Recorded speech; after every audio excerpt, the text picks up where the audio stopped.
Hello दोस्तों, आज की क्लास में आप सभी का स्वागत है। आज हम लोग संवादन विकास के अंतर्गत देखेंगे मैकडोनाल्ड अवार्ड, सांप्रदायिक निर्णय या कम्युनल अवार्ड, इन नामों से इसको जाना जाता है। तो आइए आज इस पर हम लोग देखते हैं कि क्या क्या चीज़ें हम लोगों को मिल सकती हैं। देखिए होता क्या है, प्रथम गोलमेज सम्मेलन होता है और द्वितीय गोलमेज सम्मेलन होता है। दूसरे गोलमेज सम्मेलन में कांग्रेस प्रतिभाग करती है, लेकिन जो सांप्रदायिक मुद्दा है वो ऐसा मुद्दा बन करके उभरा है कि ना प्रथम गोलमेज सम्मेलन ना द्वितीय गोलमेज सम्मेलन में उस पर कोई निर्णय हो पाता है। जो ब्रिटिश गवर्नमेंट है वो फोकस करती है मुसलमानों के ऊपर, दलितों का ऊपर अभी उसका कोई भी फोकस नहीं है, चाहे वो पहला गोलमेज सम्मेलन हो चाहे दूसरा।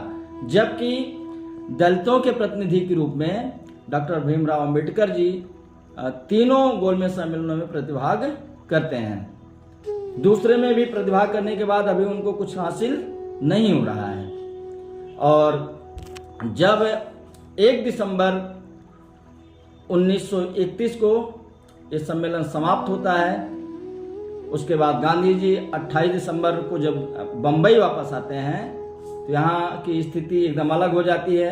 और कुछ दिन बीतने के बाद 4 जनवरी 1932 को उनको फिर गिरफ्तार करके यरवदा जेल में डाल दिया जाता है।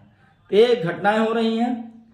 और जब द्वितीय गोलमेज सम्मेलन का समापन चल रहा था तो मैकडोनाल्ड ने कहा था कि आप लोग कोई निर्णय नहीं ले पा रहे हैं, सांप्रदायिक स्थिति बड़ी खराब है, तो शीघ्र ही जो ब्रिटिश गवर्नमेंट है वो अपने आप कोई निर्णय लेगी।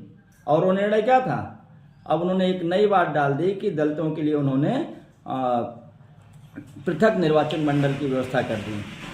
हुआ क्या कि जो 1909 में मुस्लिमों के लिए पृथक निर्वाचन मंडल की व्यवस्था हुई, उनके लिए स्थान आरक्षित किए गए, केवल वही लोग वोटिंग करते थे जो उनके वर्ग के लोग होते थे।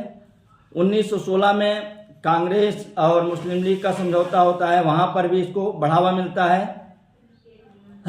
1919 का जो अधिनियम आता है वहां पर भी अब देखिए सिखों के लिए भी बढ़ गया, ईसाइयों के लिए भी बढ़ गया और एंग्लो इंडियन के लिए भी बढ़ गया। मुस्लिम लीग तो पहले ही था।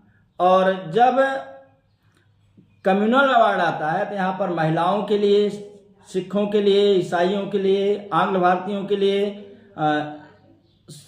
श्रमिक वर्ग के लिए और